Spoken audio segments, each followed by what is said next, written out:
I believe it's page 18. Page 18. You are doing fantastic. I feel like that's something I've had to say to myself a lot this week. Just positive affirmations that you're doing okay. But where that comes from, which is what the whole page is going to be about today, is Wim Hof. Well, we're going to talk today about breathing techniques and Wim Hof breathing in particular. But is it initially on YouTube that you listen to his, like the breathing, like guided breathing? Is that a YouTube video? The video, yeah. Yeah. So basically, we'll get into a little bit about what Wim Hof is. But the first time I heard it, it made me laugh because he's like, breathe in, breathe out, like a wave. You are doing fantastic. And it's like, thanks, Wim. So yeah, we're doing fantastic. Mm-hmm. You guys are all doing fantastic too. That seems like mind reading. Won't be able to know for sure. Yeah. Page 18. That's almost like in an actual book, a whole chapter. Oh yeah, we're on the second chapter by now for sure. Chapter 2. Yeah, at least the prologue is done. Yeah, I guess. Some real character development now. So page 18, we're going to talk about one specific type of breathing exercise. We're going to mention a couple of other ones. Mm-hmm. We've done a whole page on meditation / sitting still and breathing. Mm-hmm. In that, we've talked about a couple of breathing exercises as well, but we haven't talked about Wim Hof breathing, which is the name of a guy, his first and last name, WIM space HOF. Mm-hmm. And he's Dutch. That's where the accent comes in. Deutschland. Yeah. And he's also, you've probably heard of, if you know anything about sauna and cold therapy and what it does for you, his breathing method, the Wim Hof breathing method, is really complementary with the cold. Basically, it's like he's also dubbed as the Iceman. Yeah. Which is literally the name of a book that you have been reading recently, mm-hmm. For your own interest, and then that's what kind of prompted us to want to include this as a page in the manual. So mm-hmm. So I guess we'll start with, I think, just the breath itself and my experiences and what I've noticed about myself in the past, clients, in the very far past, in the more recent past, and what I do currently. And like, why is breath work something that's important to include in the manual? Well, breathing's important. We do need to breathe. Well, we'll start with a story, and it might not be a very endearing story for me. Okay. Unless we like vulnerability. Unless on passing the out in strip clubs is endearing. Well, it's character building, and it is chapter 2, so we need to start building some character. Yeah, figure out what's really happening with these characters and what makes them tick. So I'll start with a funny story. But basically, there's been 3 or 4 times in my life where I've fainted, mm-hmm. and then come to, my skin basically turns gray, my body starts dumping sweat, and I'm basically trying to get back to homeostasis. And when I think about those times when I've fainted, two of them in my early 20s, probably very, very early 20s, was in strip clubs, not back to back. It was 2 separate occasions of Friday, Saturday. Where it comes from me basically getting way too stoned, my friends just back in the day, it's just like, let's smoke another joint. Uh-huh. So you're already so like paranoid. It's like, let's go to the strip club. Let's smoke a bunch of weed and then go to a dark, sketchy room and start freaking out.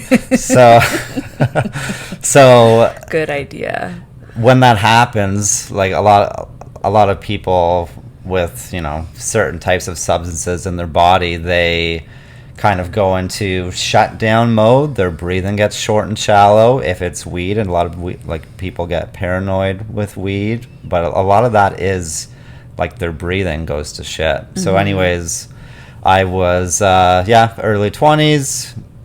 You start like kind of going too internal and shutting down and getting like too paranoid, and your breathing goes to shit, and then you start to feel like you're gonna faint. So the smartest thing is to stand up and panic. So you stand up, you're like, I gotta go to the washroom. Couple steps, boom, you fall down. You like hit a waitress, and like this face plant. She's like, you pig. And yeah, meanwhile, like they just think I'm like some drunk degenerate, but I'm having a serious episode. So the bouncers, from what I hear, the bouncers in strip clubs, when they see you just like topple over, they're like, oh, this guy's just a piece of shit. Let's start dragging him out. Yeah. So meanwhile, I'm just sweating profusely, like unconscious. My friends are like, what are you doing to him? Because they think I'm just going to the washroom. The staff at the Beef Baron are like, we got to get this guy out of here. Yeah, God, man. So thinking back, 15 years ago, like, okay, why did that happen? It's like, oh, is it drug related? Is it because you smoked weed? It's like, well, it's because my breathing went to absolute shit. My carbon dioxide levels rose so much, and my like acidity level, my pH level in my body went to shit. Became acidic.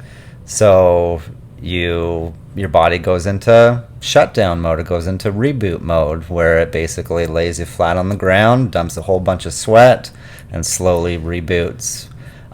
So I was able to do that in the parking lot. Once the paramedics arrived. Yeah, so that's happened to me like 3 or 4 times, but they've all like been, looking back, it's like, yeah, it's when I've been kind of like shutting down with my breath. So that's a funny story. It's hilarious, but not uncommon, right? I mean, no. It doesn't necessarily always happen in a strip club, and when you're smoking weed. But I think I might have mentioned this in the episode either we did about floating, meditation, sitting still and breathing, whatever you want to call it. But for myself, in my own medical practice, I will go to... this is purely anecdotal. I don't actually have like numbers and statistics on this, but I would say I usually go to at least one call for anxiety every shift I'm on the road. If not 2, but at least 1. And that's just to say how common anxiety, I'll say anxiety in air bunny quotes, or like feelings of anxiousness is maybe a better way to, unsettled feelings is maybe a better way to describe it. But how common that is for people, to the point that they're generating a 911 call because it feels like some people are legitimately feeling anxious or feelings of anxiety because of a medical episode, right? Like if you're having a heart attack, you should feel anxious. So it's like one sort of superimposed on the other. So that can certainly happen. And when adrenaline's getting dumped in your body. Exactly. And then sometimes it's imposed by your brain, like your own thoughts and feelings, your mind, right? And we'll get a little bit into like varying vital signs and that adrenaline dump that you just talked about and some of the like biochemistry and physiology of it. But what I've sort of developed this spiel now that I tailor and personalize a little bit to each patient, but it essentially starts when I'm, going to a call for like a panic attack or an anxiety attack, and, first trying to calm people, let them know that they're safe, let them know that they're okay, but then explaining to them how this develops, because I think giving people knowledge is power. And just like you explained of like, I didn't know what the hell was going on 15 years ago, but now just learning more about breathing techniques, the science, the physiology, like I think when you have an understanding of what's going on in your body, it makes, if you do develop those symptoms and feelings, it makes them a little less scary to just be able to understand what it is and rationalize through it instead of hyperventilating yourself to a point that you're passing out at the Beef Baron. You know what I mean? Well, I wish I was hyperventilating. I wasn't getting any oxygen. It can be either way, right? Yeah. These feelings can come from just holding your breath and not breathing at all. Let's or on the not flip take side, this out on the Beef Baron, which was in London, which is the most absolute disgusting name for a strip club. It really is. Yeah. Yeah. Shout The out other to the one Beef Baron. was, I believe, Solid Gold in Mississauga.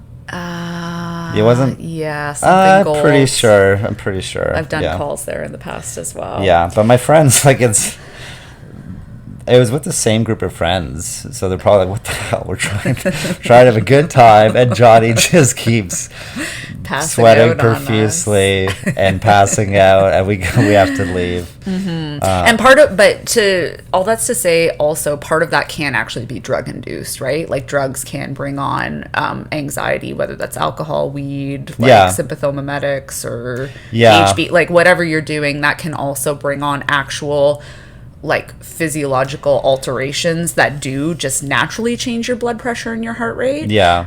But then feeling your heart pumping a mile a minute, or feeling like if you have high blood pressure, some people describe it as like you can feel that pulsating like in your extremities. Yeah. If you're on drugs, the drugs are causing those physiological reactions, and then you become acutely aware of them. That in itself can be a trigger for anxiety. But this was just weed going too internal and shutting down. It wasn't stimulants and stuff, where that's like the psychoactive drugs, like the physiologically like stimulating drug, like where it MDMA speeds up your heart rate and all that kind of stuff. Yeah, that obviously can happen for sure. Right. But I think the common thing is the breath. Yeah. Well, maybe we'll start. I was going to say a little bit about what I tell people when I go to these types of calls, because I've sort of developed my spiel of over the course of a few minutes, once we've like calmed things down and grounded them in a present moment, let them know that they're safe. I like to educate people a little bit about what's happening, because that education and like knowledge is power. Once people know and have an understanding of what's going on, it makes it a little bit less scary and a little bit easier to control. But it's this cycle of anxiety, and it really is all related to your breath, like alterations in your breath, whether it's a breath hold or hyperventilating, are what ultimately cause this feeling of like lightheadedness, if it's bad enough for you to pass out. Other feelings that contribute to the anxiety, like numbness and tingling in your hands or your feet, or like cramping in your hands or chest tightness. So yeah, it starts as a cycle of anxiety from whatever it's from, whether it's drug induced, whether you feel pain in your toe. Like it can be something as benign as that for some people, but you become aware of something, and then or it's just your thoughts kind of like running wild and you being a little bit too in your head and your own thoughts. So you'll fixate on that, and that pain or that overthinking causes you some mental distress. And when we feel stressed, it activates your fight or flight response. Your body's natural response to that fight or flight response is to increase your heart rate, like you're preparing to either fight something or run away from something, right?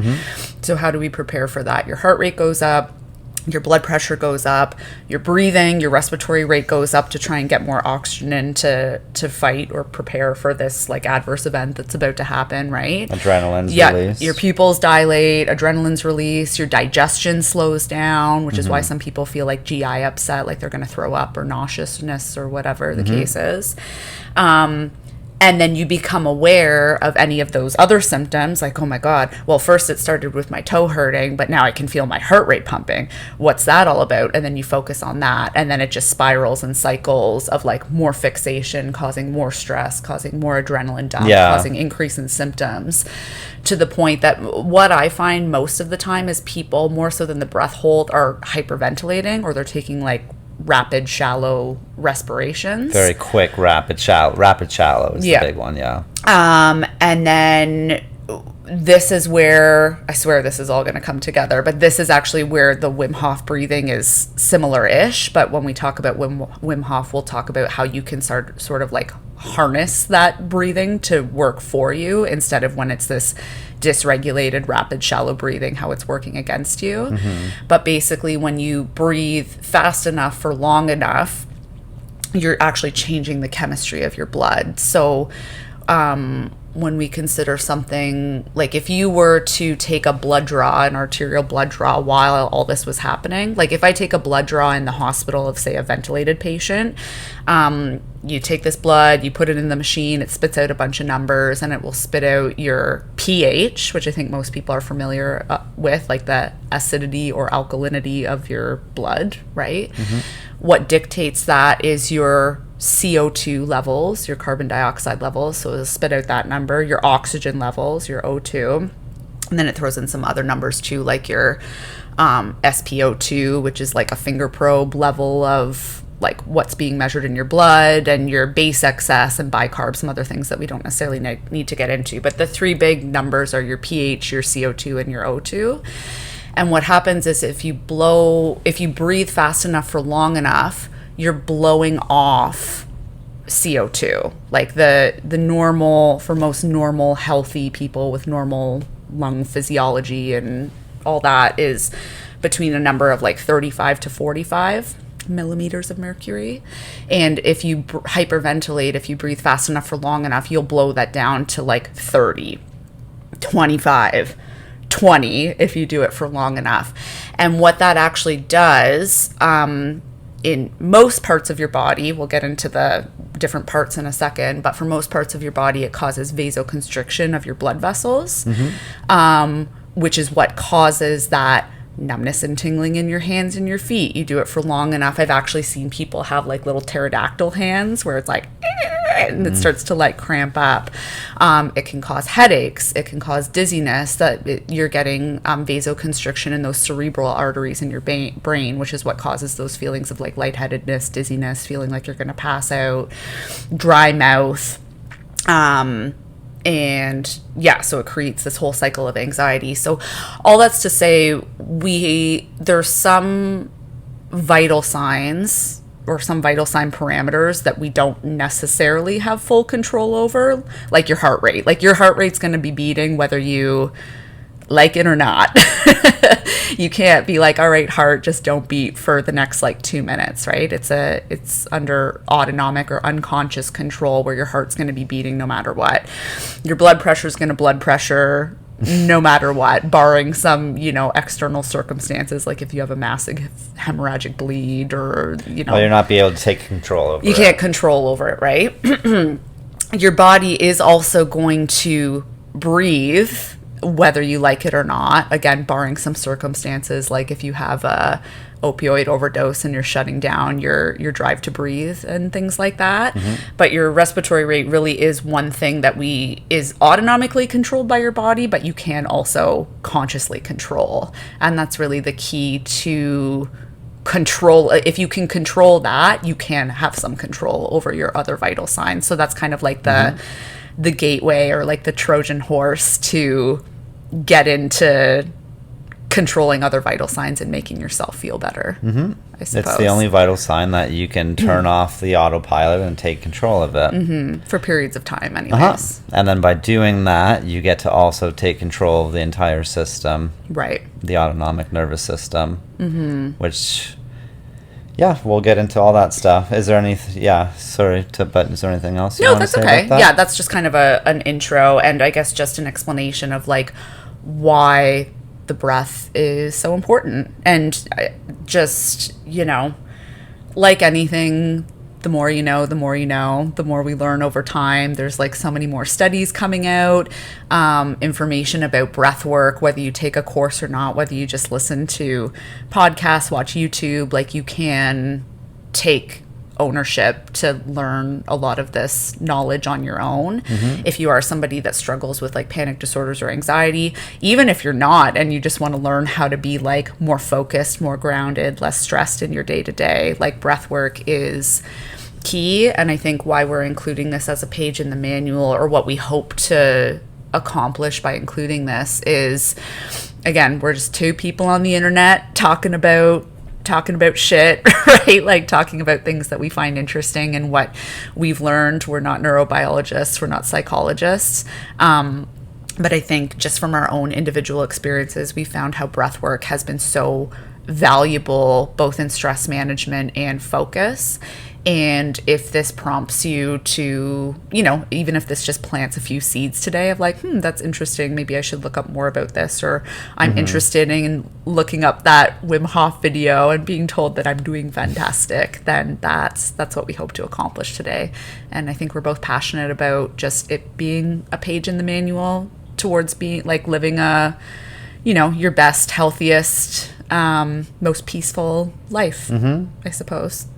And Wim Hof is just one breathing technique. Like maybe we'll start by talking about a couple of the other ones that we've dabbled with or learned about, and then Wim Hof is where we can focus the bulk of our energy. Yeah.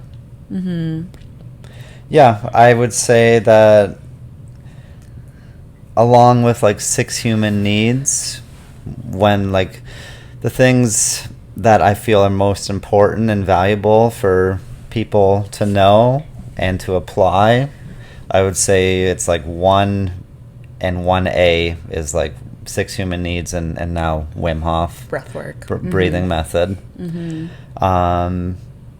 which, if you know me, know how much I care about 6 human needs, so that should say a lot, you know. And yeah, for the past number of weeks, probably like 3-4 weeks, just reading more about it, trying to learn as much as I can, watching videos, doing it with all my clients, doing it by myself. I first learned about it, I believe it was from watching a podcast where Wim Hof was a guest. It was probably on Joe Rogan, and that's years ago. Probably about like 4 or 5 years ago or something like that. And then starting to find some videos in 2020, I believe, maybe late 2020, and starting to do some on my own and do some in the float tank, and then doing it with clients, and then kind of having it take a back seat for a couple years, because it's like now all my clients basically do it. You've strong-willed them into doing it. Yeah, but it's something that takes practice to get comfortable with it, and learn people's personalities and introduce them to things, especially over COVID. It's like, hey, I'm going to be in the same room as you, and we're going to do this hyperventilation exercise through the mouth. Ready? Like no one, like even now, it's 4 years later. Yeah. And I think that's very important to, even before COVID, most people's breathing is rapid and shallow and shit. And then when you put on masks and you start to worry about the person next to you and breathing in, everyone's just got worse and worse and worse. And for a lot of people, even if they're no longer worried about COVID, it's still built into their system of like just that short, shallow, rapid breathing. So that's why I think breath work even now is the most important, because everyone has taken a huge step back with their breathing. Right. And being, if it's nervous about intaking other people's carbon dioxide and all that stuff, like just the fixation on, oh my god, there's a stranger in the room type of thing, right? So slowly got more into it over the last year and introducing it to my clients, 70-year-olds, 80-year-olds, and everything underneath that. Your wife, who also resisted it for a long time. Yeah. And because it is, the first part of it does evoke feelings of resistance. Panic. Of And panic. get me, yeah. For a couple of different reasons. So why don't you talk about just how you would, like, how does this happen? What is Wim Hof breathing? What's the pattern? How do we set ourselves up for it? What does it look like? And to first, like, start, I used to call this, like, oh, it's like an oil change for your lungs. And now, like, over the past month, 3-4 weeks, I believe it's way more than just that. I know it's way more than just that. But when I was first explaining it to clients, it's like, yeah, you know, you get an oil change for your car. This is an oil change for your circulatory system and your lungs. You get a whole bunch of carbon dioxide out. You get a whole bunch of oxygen in. That's true. But it's also just like the ultimate cheat code for so many other parts of your body and your mind. If you had like a character on a video game and you typed in a cheat code and then they suddenly became like just way more energized, way more like themselves, like that they cleared the pipes mentally and they feel switched on, like the focus and just the clarity. So that's basically what's happening with this cheat code. And the quick synopsis, I guess, of the breathing method is 30 to 40 big breaths in, whether that's through your nose and out through your mouth, but 30 to 40. I do it in and out through my mouth. So it sounds like this kind of thing. So like fully in and letting go. Fully in, letting go. 30 to 40 of those. At that 40th one, after the exhale is where you hold your breath. So you go, and then you exhale, and now it's a breath hold, and you're aiming for a minute, maybe for the first round. And then after that minute, you take a big breath in, you hold it for 15 seconds, and then you exhale, and then you do another 30 to 40 breaths. On the 40th breath, you exhale, you hold your breath again, maybe do a minute, maybe do longer, and then another breath in, hold for 15 seconds, and let go. And 30 to 40 breaths, breath in, 15-second hold, and repeat. Okay. So that's basically how it's prescribed, hyperventilation. I like to do it where I get a bunch of birds with one stone. So I do it in static back, also known as astronaut position. You're lying on your back with your legs up on a chair or a couch bent at 90 degrees. We've mentioned how to do that in several other pages, and you can also check out our Instagram of how to, like, there's a post on there about how to set it up, or I believe you also have a blog post on your website. Yep. So do it in static back. You put something over your eyes as well, and you plan for, like, okay, I'm going to do 3 to 5 rounds. Mm-hmm. If you do 5 rounds, and I've never done more than 5, but on the 5th round, you're like lasting over 2.5 minutes for a breath hold. Mm-hmm. You feel like an alligator at the bottom of a river, just like hanging out, like literally. And why is that? So for anybody that doesn't feel like they're able to hold their breath for that long. Mm-hmm. I'm not somebody who naturally feels like I can hold my breath for that long. You have some crazy people who are like insane swimmers and can dive down and do like 3-minute breath holds and stuff like that. I'm not that person. As I've been doing Wim, as I've been pregnant, it's increasingly harder to get full expansion and do that breath hold just from, changes in my belly circumference and diaphragm and ability to push down and hold and things like that. But again, this all relates back to, levels of CO2 and O2 that we were talking about earlier. So your body naturally has a drive to breathe when your CO2 levels are high. Again, barring outside factors, like if you're a narcotic or an opioid overdose, and it shuts off your respiratory drive. But naturally, if your CO2 levels rise to above what they're supposed to, that is, you have receptors in your brain that will trigger you to breathe naturally, to hyperventilate, to blow off that CO2 back to a level that's reasonable. So by hyperventilating, by doing 30 to 40 of these big deep inhales and exhales, you've naturally blown off your CO2 to a level that's below normal. And so now your body doesn't have that same drive to breathe. Yeah. So it actually, what you are doing by doing that prolonged breath hold is letting your CO2 naturally rise back to a level that's either normal or higher than normal until you feel the need to breathe again. Yeah. So all that's to say, if you're somebody who's like, I can't hold my breath for a minute or 2 minutes or whatever you're talking about, you'll actually be surprised when you try it. You have just consciously changed your blood chemistry to a point where you will be able to. Yeah. Yeah, you get a whole bunch of oxygen into your cells, obviously, a whole lot of carbon dioxide out.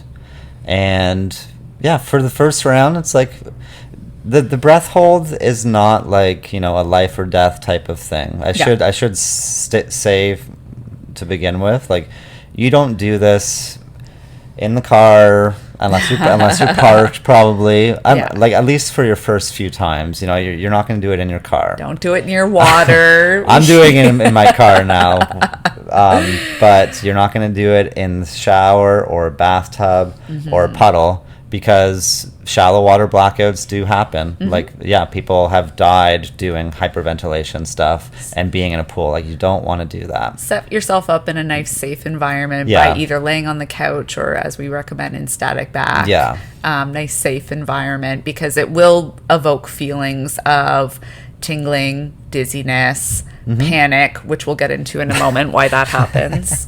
Don't freak out. So obviously those feelings, those are caused by hormonal changes and changes in your like blood gases, right? Which is when we'll get into why the benefits of doing this are, and why you've chosen to become so dedicated to it and doing it. But we kind of looked up a little bit about this just in preparation for recording this episode, and it makes complete sense. But I know for me personally, when I've done it, it's almost like clockwork. By breath 12 of that initial deep breath in, deep breath out in the first round, my brain is like, this sucks. I don't want to do this. Abort. 30's too much. I got to get the hell out of here. You just kind of go into this, not like a full-blown panic attack, but it's a resistance to not wanting to do it anymore. And so, again, we've learned a bit more about this, but I was like, why is that? Why is it always at breath 12 or 13? And it's not just you, but I've done Wim with probably 20 people now of all different ages and stuff, and it's the same kind of thing. I've had some people hit the abort button in that first round. And what does hitting the abort button look like? It comes in many forms. Basically, you continue to talk about. Sure. Yeah, and then I'll tell you. Yeah, so for me, I found, it's breath 12, breath 13 on that first round. I'm like, I hate this. This sucks. I don't want to do it anymore. I don't feel good. This is stupid. Because I understand the chemistry of it, I don't so much focus on the physical feelings or sensations, because I can wrap my mind around what's happening. But I'm like, I just don't want to do this anymore. And where that comes from is, so remember at the start, we talked about how rapid breathing, because of that sympathetic response, your fight or flight response, will naturally increase your blood pressure, increase your heart rate. So by doing that hyperventilation, you're actually consciously, although kind of unconsciously, but consciously setting off that fight or flight response. And that naturally should make you feel uncomfortable. It releases adrenaline, right? It releases adrenaline. So by breathing, you're increasing your heart rate, you're sending your body into fight or flight, which is releasing adrenaline. So you're activating your adrenal glands, which sit on top of your kidneys, to release epinephrine, adrenaline, whatever you want to call it. And that is putting you into that somewhat panicky state. You are going to again, historically, like fight I don't know, woolly mammoth or run away from it. Or just a right? fellow cave person. Yeah, exactly. But that is, so then so if we understand that, if we understand physiologically what's happening, we can rationalize ourselves through it. We can get then past breath 13 to 14 to 15. It passes. And then this is one of the benefits of this practice is now you've started to practice this top-down control of practicing breathing through anxiousness or anxiety or discomfort or resistance. You're getting control of your fight or flight response, your nervous system. You're learning how to, like, okay, I can feel these things in my body and I don't have to hit the eject button. I can learn how to be calm during these things. And how valuable is that to have for day-to-day life? Yeah, it's not very valuable. To not be a prisoner or a passive bystander in your own life of like when external things inevitably happen to you in your day, whether that's you have a driver cut you off on your shitty commute to your shitty job in the morning. I'm just kidding. But, you know, whether that's like road rage, whether that's your kids having a temper tantrum, whether that's a fight with your spouse or a disagreement at work, whatever life throws at you, instead of letting that stressful event, you know, create that sympathetic take control of your body. Take control of your body. It's like, no, bitch, I'm taking control. Like, I can have these stressful events happen and I can get down control with some breath work, how I react to them, and not let it A, ruin my whole day, but B, just ruin my body with chronic stress and anxiety, which leads to locking your jaw and chronic hypertension and all these other lot symptoms. of other stuff that can actually that's important, because again, it's like, okay, it's a cheat code so that I'm my best self. Some people, that might not quite do it for them. Right. For some people, perhaps the fear, the uncertainty of, well, how you're breathing right now is actually causing disease and sickness inside of your body and inside of your cells. To think about, like, your billions and billions of cells in your body, a whole universe inside of your body, your circulatory system, which is 60,000 miles, which is the circumference of the Earth 2.5 times. So would that, like, that's hard to wrap your head around, but if you think of all these blood vessels and veins and capillaries and all this in your body, if you spread them all if out, you were that's to a lay it cell. if you were to lay it end to end, it goes around the Pacific Ocean and Atlantic Ocean and like 2.5 times. So to really understand it, like, oh, I have like an entire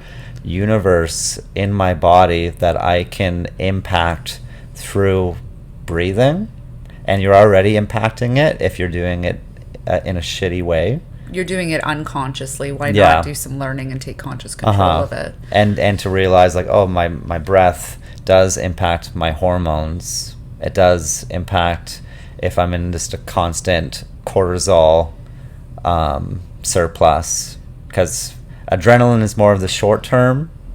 Cortisol is that longer buildup of, like, okay, 3 straight weeks of stress. I think cortisol is something people, like, that's probably a term most people are familiar with now. And, there's a bunch of commercials and information about, like, cortisol causes belly fat and, like, a bunch of bullshit. But all that's to say, chronic, and stress, we have distress and eustress, right? Like good stress and bad stress. Like some stress is good. This is kind of a whole separate tangent, but some stress and some short-term stress is great. We have to learn how to, like, build resilience and battle stress and overcome hardships, and that's all good. But we're talking about more taking control of, like, not letting chronic stress take control of you.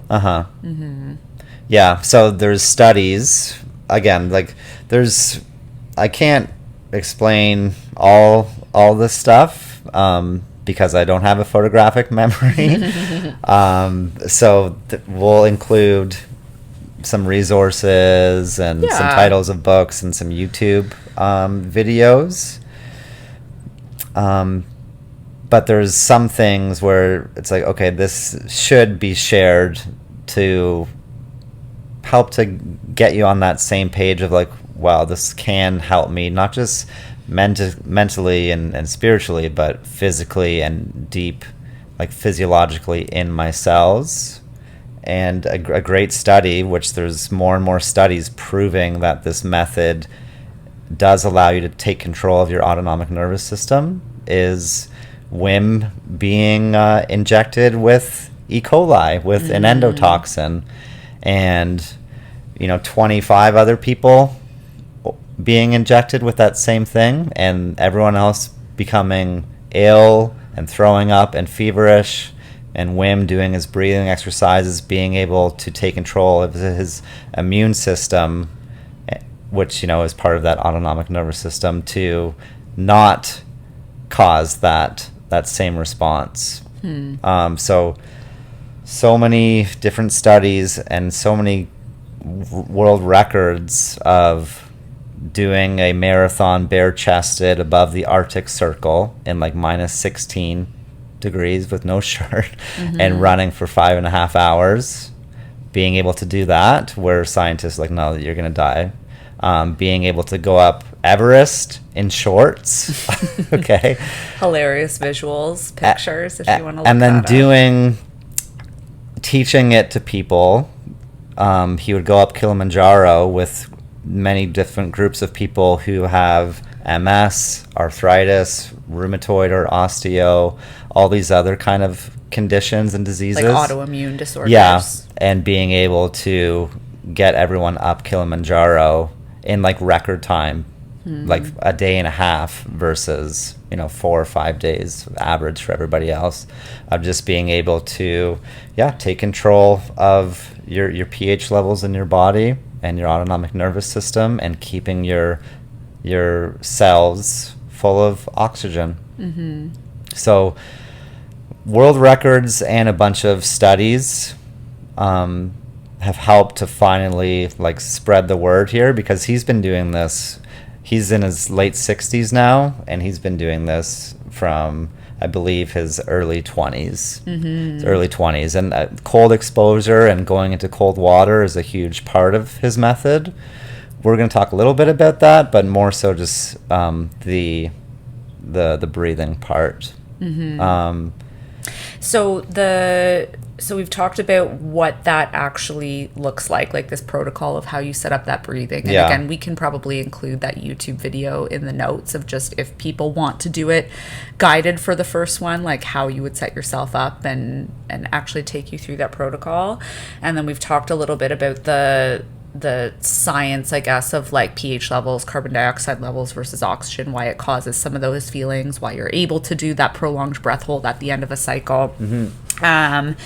But why, maybe we can talk a little bit about why it gives you a sense of euphoria after, the focus, a sense of like connectedness and community, because that's an excellent just feel good byproduct of doing it as well. Yeah, I've done it. I noticed that a couple years ago of working with one of my clients who's a business owner and just like super stressed out all the time and like go, and would always have problems, like numerous fires to put out every single day. And I could show up for the session, which was at his work. So I'm like going into the dragon's den and watching him be like all stressed out, and people knocking at the door being like, what do we do about this? What do we do about that? Oh my God. And I have 1 hour. I'm like, okay, should I do, should we do squats? Should we do squats and like, push-ups and TRX stuff? Or does it have to be breath work and being able to get him out of fight or flight and to help get oxygen into his system? So when we do Wim, he would go into it having a problem, not knowing what to do, and then after the second or third round of Wim, he'd be like, I know exactly the answer. I know what to do. And it's doing that. I think the big reason is the pineal gland. And tell us about the pineal gland. Pineal. So the pineal gland is also referred to as the third eye. Right. For any of our spiritual friends Yeah. who are, I mean, for me, yeah, third eye, that's like such a huge part of like my yoga practice. Anybody who's into like chakra work, our spiritual yogis out in the crowd, you'll be familiar with the third eye. So what we're actually referring to when you say the third eye is your pineal gland. Yeah. And that's the most like unknown gland in the body. And really just, I believe in the last 65 years, it was figured out of like, okay, what's at least one role that this does? And they found out, I believe in 1958, that's like, oh, it actually helps release melatonin. It helps to set your circadian rhythm. So sleep cycles, circadian rhythm. Yeah. So some involvement in that. Okay. But which like, that in of itself is cool because there's so much we still don't know about sleep. Like even that is a little bit mysterious just in terms of we're learning more about, brain waves when you sleep and the function of rest and how much rest is needed. But it's just interesting that there are two kind of topics that there's still so much like mystique and unknown about. Yeah. But yeah, the French philosopher René Descartes, Descartes, right? Probably. From like I believe he was born in like 1598. I just looked this stuff up, so I'm not really that smart. But he called it the seat of the soul, because like it seemed like that's where our consciousness is. That's kind of like where when we feel like ourselves and we like return to ourselves and that third eye opening, it's like, yeah, that's the seat of the soul, this pineal gland. Yeah. Well, like, just going back to the third eye, like if you're spiritual, whatever that means, or in spiritual traditions, it's the third eye is sort of associated with like that connection between your physical world and the spiritual world, like how those two things connect. Yeah. And that's kind of where it's interesting to see like the client I was just talking about having a problem, not knowing what to do, doing breath work, knowing exactly what to do. And that's basically oxygen getting into the system.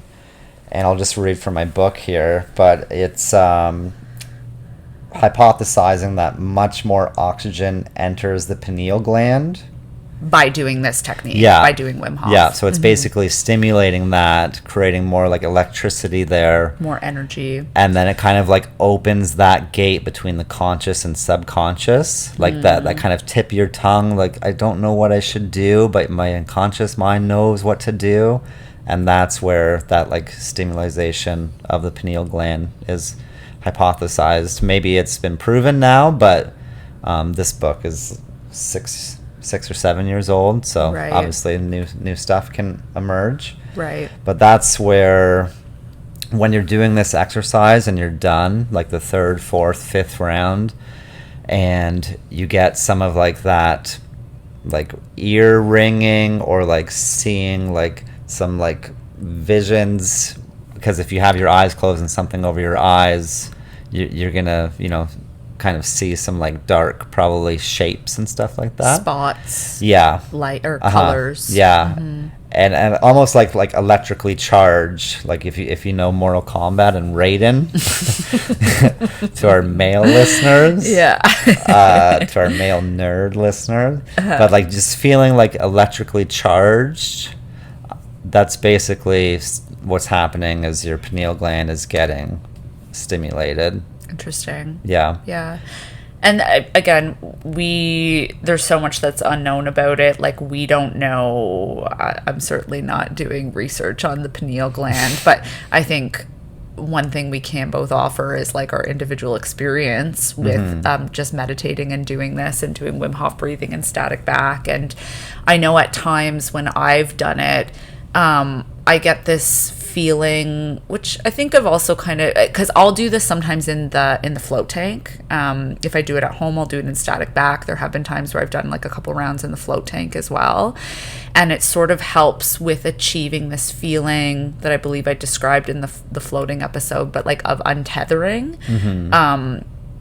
Like in the float tank, you have a physical sensation of floating because you're literally buoyant in salt water. Yeah. But then there's like another couple degrees of separation, of like flotation away from your body. And how I sort of describe it, if I had to put it into words, is I guess like you're in space, like what I imagine if I was an astronaut in a spacesuit, like outside of my spaceship. It's just with more practice, I've been able to get it more than a few seconds, but initially it was a few seconds of just like feeling like you're outside of your body in darkness, floating through like some speckles of light, and it's very peaceful. It also freaks you out when it also happens. Freaked me the fuck out the first time that I experienced it, where I was like, nope, too much untethering, gotta come back. But then as you get more comfortable with it, it's a very peaceful, untethered, uninhibited, I don't know, it feels like peace, I guess. If I had to describe what peace feels like. Yeah, I describe that as like returning to basically like the mothership. It's like, oh, let's go back to the mothership and then come back to my body, you know? And how, I mean, if you are super busy and fixated in your day, in like you've got a to-do list that's 20 pages long, and you got to pick up the fucking kids from the daycare, and you got to like, you've got job stress, and you've got to come home and work, like to achieve, even if it's just a few seconds of peace, it kind of puts everything else into perspective. Like if you just have this feeling of floating above yourself, above the earth, like in space, I don't know, for me it always just, it's a perspective shifter of like, some of that other stuff doesn't really matter, it's not really worth stressing about. I think another thing it does is it gets you out of just your own body and to kind of connect to whatever it is you believe is going on, some other connection to the entire universe. Because, again, it's walking the fine line of the woo-woo and the science and trying to appeal to people without scaring them off. But that, like, circulatory system analogy of, there's 60,000 miles. You take out your lungs, you lay them out, they cover the entire tennis court. You take out or a football your stomach, your intestinal lining, you lay it out, covers the entire tennis court. You have an entire universe in your body that you can impact. I don't think that's woo-woo. I think that is, I mean, it's real. It's science. It's just a different way of looking at it. Yeah. Like in a way that your brain can understand. Mm-hmm. You know? Yeah. So I like to use like there's some things in your body that are on autopilot that you can't take over. But like with anything, if you're flying a plane or if you're sitting in the back of a plane, would it be nice to have a human that can take over when the system is just stuck in a loop of stress and stress and stress? Would it be nice where you take over the breath, you switch off the autopilot, you man the fort, and then by doing that, the breath is the doorway. You know, it's the doorway that you can always use to get into the house. But a lot of people will be like, well, I'm going to actually go around the back of the house and I'm going to start like digging, see if I can drill through the foundation. If that doesn't work, I'll go through the chimney and then I'll check the windows. And they do all these other different modalities and they ignore the breath work because perhaps deep down they know that it's the one they need the most. But the breath work is always the front door that you can enter it, or you can spend your whole life ignoring it and being like, well, I tried all these other ones and they didn't fix my problem, so I guess I'm just this kind of person, or I guess this is just me. And they never really allow the breath work to be like used to its full potential for maybe, a couple different reasons. Maybe it's the fear of changing. They'd rather be certain they're miserable. They'd rather hold on to their problem. Or when you start breathing and you get adrenaline released, you panic, you get the fuck out of there. Like, there's a bunch of things that can be happening, but the breath is absolutely the door that we can all use to get into the house and take control back of the house that the carnies have stolen from us. Now we got to grab our hula hoop and throw it over the chimney. That the cooters have stolen. For Simpsons reference. Yeah. For anyone born in the late 80s. Yeah, and then just doing this more and more recently with myself and clients and seeing how it's changing them and what they're noticing. So what have some clients, like what changes have you seen in some of your clients, or what have they just been telling you they've been noticing? Well, I've been doing it with people who I would say have quite poor breathing habits. So meaning they're constantly taking like shallow. Yeah. Okay. Like just the general ratio that you're looking for apparently is like 3-2 as far as 3 oxygen to 2 carbon dioxide, and a lot of people will be blowing off way too much carbon dioxide, taking very short, shallow breaths. So for the people that I've been doing it with, the state of mind that they enter the breathing exercise in versus the state of mind that they exit is like a night and day. It's like the ability to be relaxed and calm and feel peace and joy and have that go into the rest of their day. And right. And some of the things they might not be able to put a finger on. A lot of times, unless you're keeping like a journal and writing things down, you might not know what changes are happening. And it's just a sense of feeling yeah, better. Just feeling more of yourself and more at ease and calm. And that's changing your pH levels and getting oxygen into your system, among other things, among obviously the pineal gland stuff that we just talked about. This is also the big reason cold plunges and sauna, but more so like cold plunges, obviously that is super trendy, fatty, yes. In fashion. In fashion. And the reason it's not going to be going anywhere is because of how it makes people feel mentally and physically. When you go into the cold, your blood vessels constrict. They contract. When you have you need to keep your body temperature, your autonomic nervous system needs to keep your body temperature at 98.2 to like 98.6 Fahrenheit. Yeah. If it goes up 3, you're getting fevers, and up 3 is like a significant fever. And any higher than that, you're probably going to be dead. If it goes below 3, you're entering hypothermia, and any lower than that, it's going to get into your bones, and it's going to be irreversible. So your body literally has to keep control of your temperature so that things can operate smoothly within 3 degrees.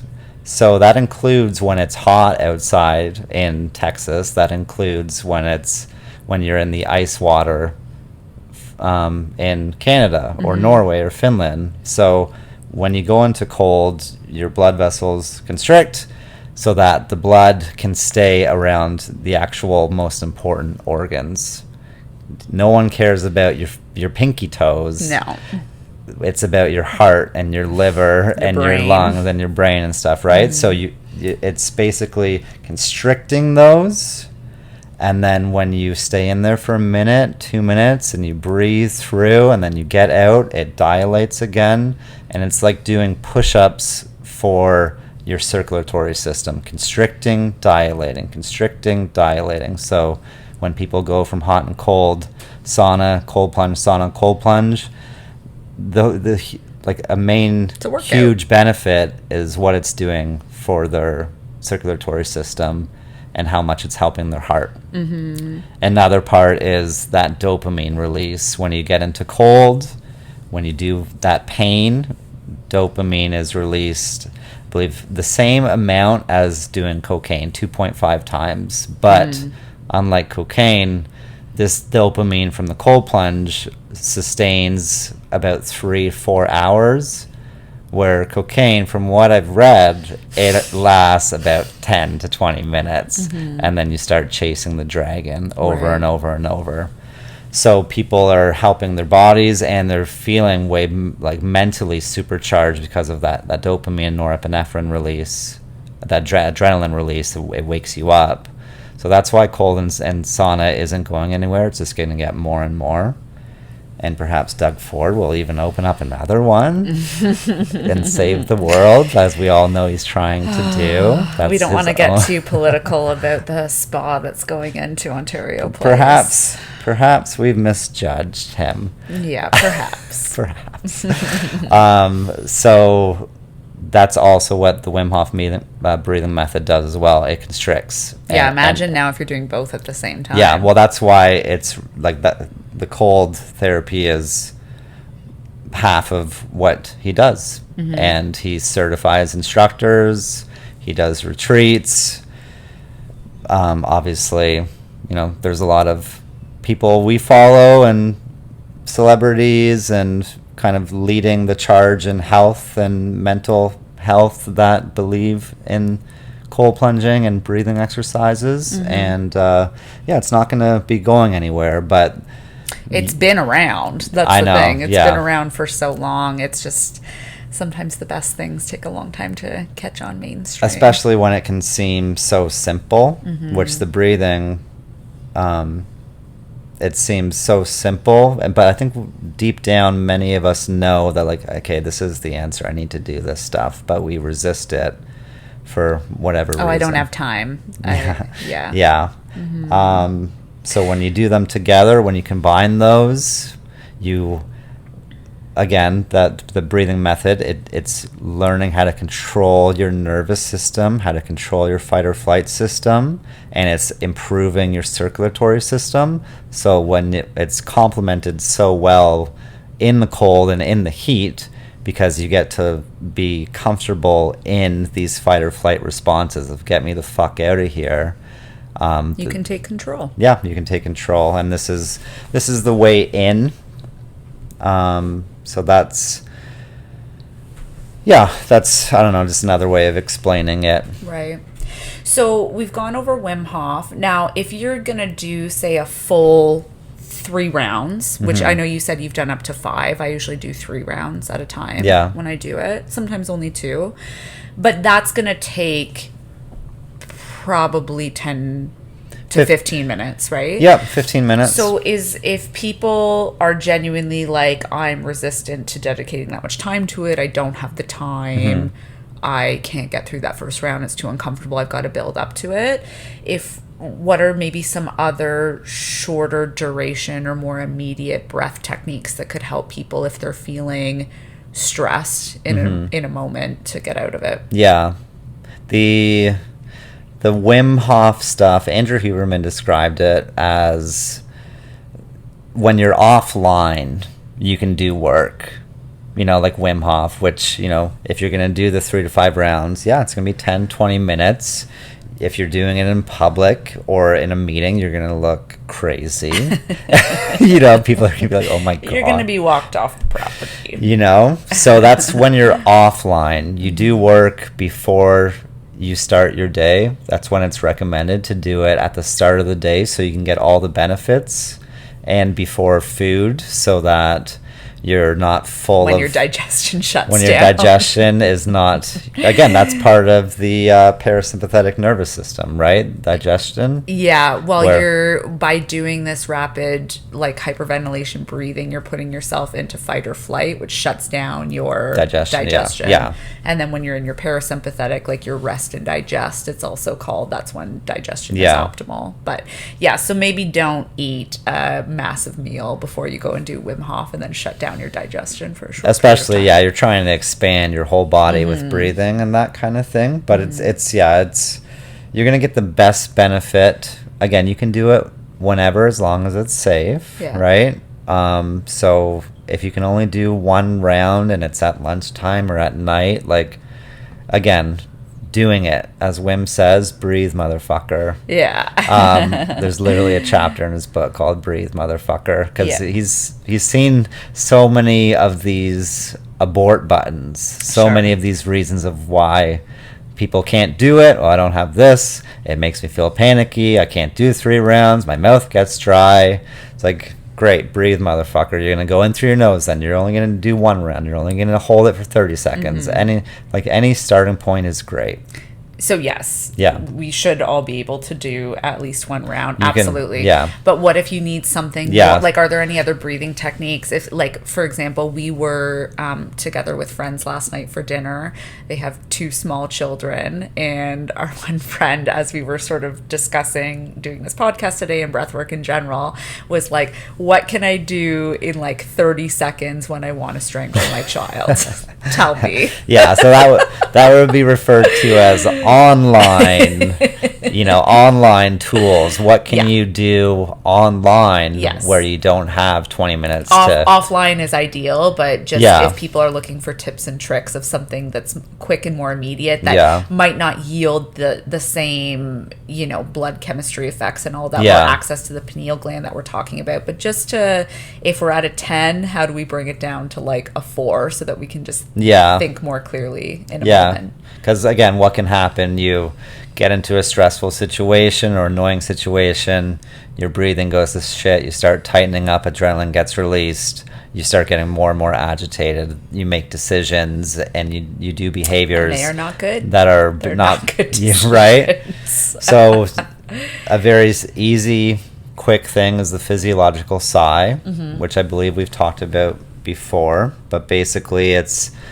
something that was discovered in the 1930s and then forgotten about as things happen, right? But as we have more and more access to information and more YouTube channels and people that just sharing content, we get access to things again that have been forgotten. And the physiological sigh, that's something that is built into our system, into like our neurons, that we do automatically at certain points. When we're feeling claustrophobic, when we're crying, you'll see dogs do this when they're like sleeping, but basically it's the most efficient way and quickest way to get oxygen into your system and carbon dioxide out by refilling as many of those alveoli sacs as possible. So it's a 2 nasal in quick succession, so 2 nasal breaths, so and then a slow exhale through the mouth. So 2 nasal, typically the first one is bigger than the second, and then a nice slow prolonged exhale through the mouth. You do that 2, 3 to 5 times, and you're going to notice just like a slight sense of calming as you get rid of some carbon dioxide, you get oxygen in, and it's that second nasal breath that really helps to refill some of those like collapsed alveoli sacs. And so, that, I mean, I didn't specifically read up on this before we started talking about it, but just in my respiratory therapy brain, that kind of makes sense of, again, barring any like COPD or lung pathology, like if you have normal healthy lungs, when you take that first breath in, it should fill up most of your alveoli. But because you're already, once you take in that first breath and there's that quick breath hold, it takes naturally more pressure to breathe in past that for that second breath hold. So it's really that increase in pressure that's going to stent open maybe those couple extra stubborn alveoli that just need a bit more pressure. And the alveoli sacs is where the gas exchange happens. Correct. Right? So that's where carbon dioxide's going in, oxygen's going through. So it's that second breath hold of... Hopefully this sounds okay on the mic. We'll see after. If not, we can include some videos. So that is something that your It's a quick body fix. has built into its system, but again, you can take control of the autopilot. And what was I going to say? Maybe it'll come to me. It'll come But to you. basically, yeah, it's something that I don't hunt, but I've seen interviewers with people who shoot guns or what they Snipers. teach, SWAT teams, or hunt, like when they're about to line up for a shot, whether they've hiked chasing down an elk or they're got their scope on a terrorist that's holding a little girl and a gun to her head type of thing. They teach them how to breathe to calm them down, and this physiological sigh is what they do. They don't have fucking 10 minutes to do Wim. So I have They're maybe like, all right, terrorists, you just hold it right fully there. in, letting go. Yeah. So it's like, okay, what can I do in the here and now in the next 5-10 seconds that will calm me? And they teach them the physiological sigh. So that is the online, very, very fast, efficient way to do it. The 2 nasal breaths. Okay. Right. Okay. Another technique that so I started becoming familiar with this actually through my yoga practice. Like I had a few teachers that would regularly incorporate this type of breath work into the end of like a vinyasa practice, say. And then I had done a little bit more research on it a couple years ago when I was in ACP school. We had to do this group project about different psychological disorders, I suppose. So I was gifted with the task of doing a project on generalized anxiety disorder and panic disorders. And because talking about all this stuff I just really enjoy, this was like the perfect topic for me. But one thing that I had talked about in this presentation, and also sometimes I'll incorporate with patients on the road to get them out of, if I show up, they're having a panic attack, they're doing this really rapid breathing, like a technique that sometimes works really well is alternate nostril breathing. So basically, and this is something, if you are a yogi, this is like very traditional breathing that they've been doing for hundreds of years in that type of practice. But basically, if you make with your hand like a skater dude, Hang 10. like hang 10 kind of. Your thumb and your pinky are Yeah, out. so and your middle three finger. middle fingers would be like flexed in towards your palm, and then your thumb and your pinky finger would be extended out. Again, maybe we can put a picture of that or something, like a link to a picture in the notes. Because it doesn't necessarily have to be. No, those. it doesn't. This It is can just be the your traditional thumb and index. Yeah, that's the traditional way of doing it in yoga anyways. But either way, so you would take that hang 10 symbol with your hand, you would put it up towards your face, and then you press your thumb. If you're right-handed, I'm using my right hand right now. If you're right-handed, you would then press your thumb against your right nostril to breathe in through your left, which again, I'm going to spare everybody my nasally breathing in on the mic. But then so your right nostril's blocked, your left nostril's open, you breathe in through your left nostril, hold your breath for a minute, and then you take For a that minute? Sorry, for a couple seconds. Yeah, I need to be clear specific. here. Sorry. So just for a couple seconds, while you're then taking your pinky finger, pressing it against your left nostril, and breathing out through your right nostril, which has now been relieved by your thumb moving over so that your pinky can touch your left nostril. Hold that for a couple seconds, and now you do the opposite, where your pinky is pressing against your left nostril. You breathe in through your right. Hold for a couple seconds while you move your hand over. Your thumb is now pressing against your right nostril again, breathing out through your left. So traditionally, just in yoga, they talk about how it relieves mental unrest, promotes mental and physical balance. Just getting back to chakra work in your third eye, there's belief that it balances like your right and left hemisphere, so like cerebral hemisphere balancing. But it's also just by first of all, it works with patients on the road, I find, because it naturally slows your breathing. Like even just that act of having to move one finger from one side to the other and consciously thinking about the mechanics and like the coordination of that, it gives people something to focus on. Like of the just how do I set my hand up this way? Yeah. How do I press one nostril versus the other? Getting used to like not breathing now through the blocked nostril and like consciously breathing through the one that's open. So it gives people something to focus on, which naturally slows down the breathing.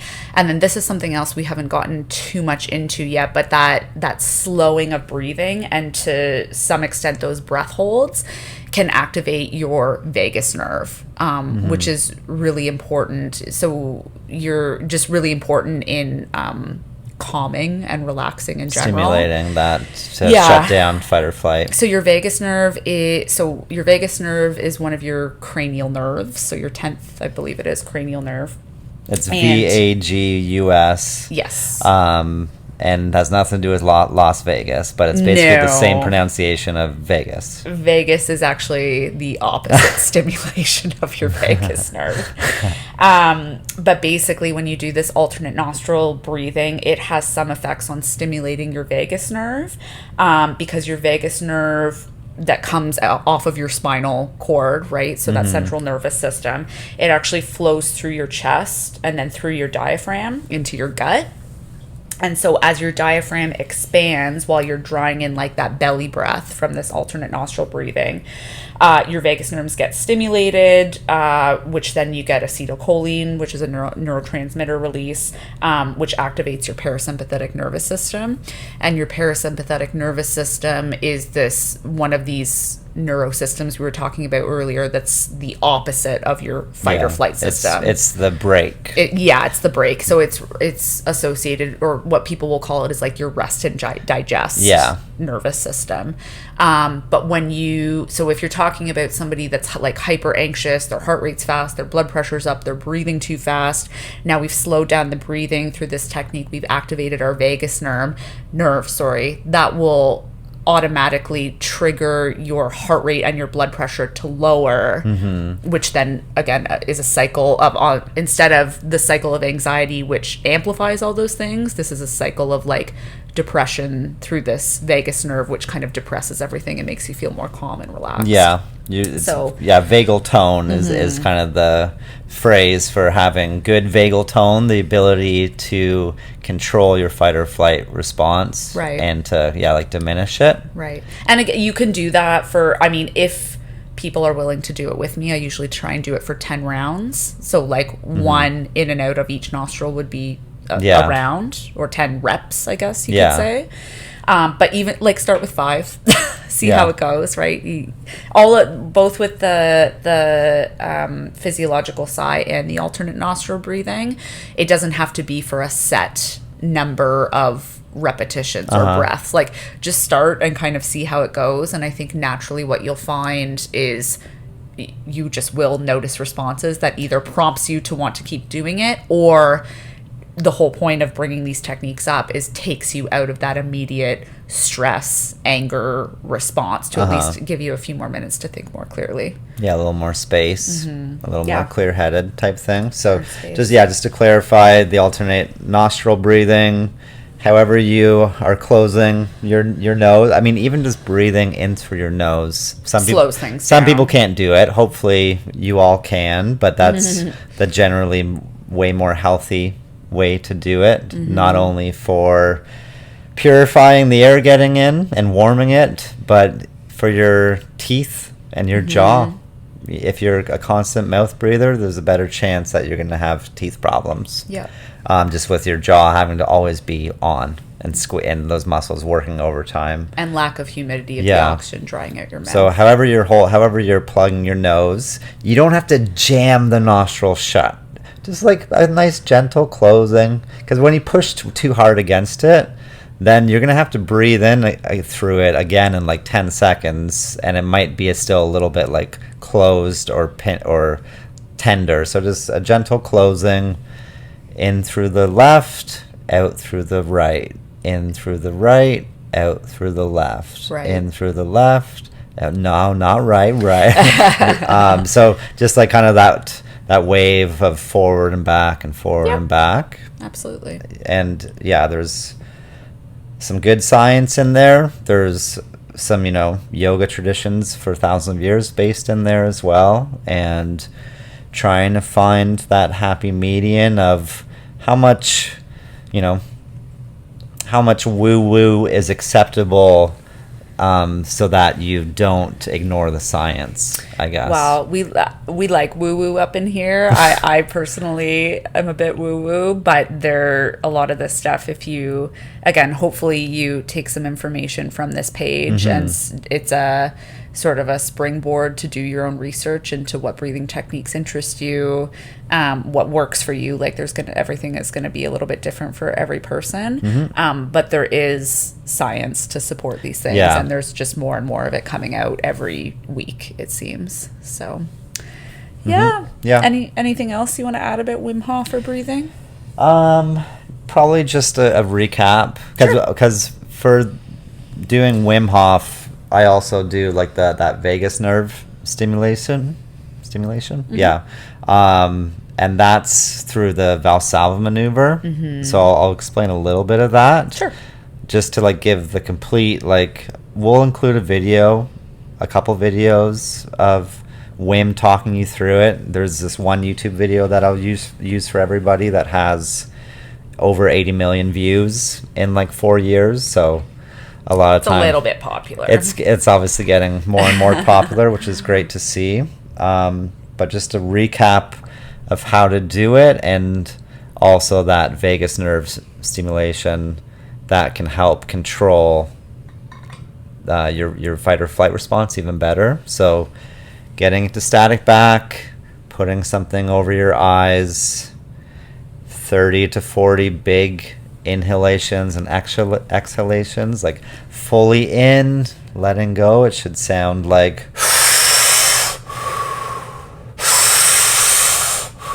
so you're gonna be making noise, and that's a whole other thing where a lot of people are very shy and self-conscious of making noise and humming and doing ohms and all that stuff, Absolutely. So that's why I'll do it with my clients now. I'm not just sitting there watching them, because when you do it, you take some of the pressure away, some of the weirdness away. Well, when you're making noises and doing it in a group, it gives other people permission to also make those noises and feel comfortable. So even just sense of community. Even just that, we want to hear it. Yeah. Okay.